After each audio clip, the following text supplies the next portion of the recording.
Hi guys, welcome back to మన్ను thoughts. ఈరోజు మనం మాట్లాడుకునే టాపిక్ డాకు మహారాజ్ మూవీ గురించి మాట్లాడుకుందాం. డాకు మహారాజ్ మూవీ చూసిన తర్వాత నాకైతే చాలా అంటే చాలా బాగా నచ్చింది. బాలేబాబు నటించిన అన్ని సినిమా కంటే ఈ సినిమాలో ఇంట్రడక్షన్ సీన్ మామూలుగా ఉండదు. బెస్ట్ ఇంట్రో అని సీన్ అని చెప్పొచ్చు.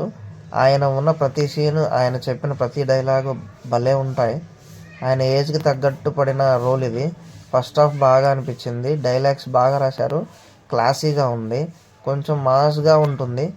స్టోరీ ప్లాట్ ఏంటంటే ఒక పాపకి ప్రొటెక్టర్గా ఉంటాడు బాలయ్యబాబు. అలా సాగుతూ ఉంటుంది స్టోరీ. సెకండ్ హాఫ్ లో దానికి కారణం ఏంటో తెలుస్తుంది. సెకండ్ హాఫ్ లో గా ఉంటుంది. ఒక విలేజ్ వాళ్ళకి ప్రాబ్లం గా ఉంటుంది. విలన్ వల్ల ప్రాబ్లం సాల్వ్ చేయడానికి సాల్వ్ చేస్తాడు.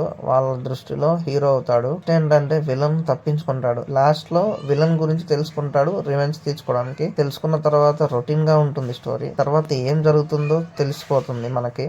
ఏది యథావిధిగా అన్ని సినిమాలో రొటీన్ క్లైమాక్స్ ఉంటుంది, అంతే మ్యాటర్. కానీ బాలయ్యబాబు స్క్రీన్ ప్రెజెన్స్ బాగుంటుంది. వేరే లెవెల్లో యాక్టింగ్ చేశాడు. కథ మొత్తాన్ని ఆయన నడిపిస్తాడు. ఓవరాల్ గా డాకు మహారాజ్ సినిమా బాలయ్యబాబు కోసం చూడొచ్చు. వన్ మ్యాన్ షో అని చెప్పొచ్చు. పర్లేదు, బానే ఉంది సినిమా. సంక్రాంతికి డాకు మహారాజ్ హిట్ అవుతుందిలే, సంక్రాంతికి బ్లాక్ బస్టర్ కొడుతుందిలే అనుకున్నా నేను.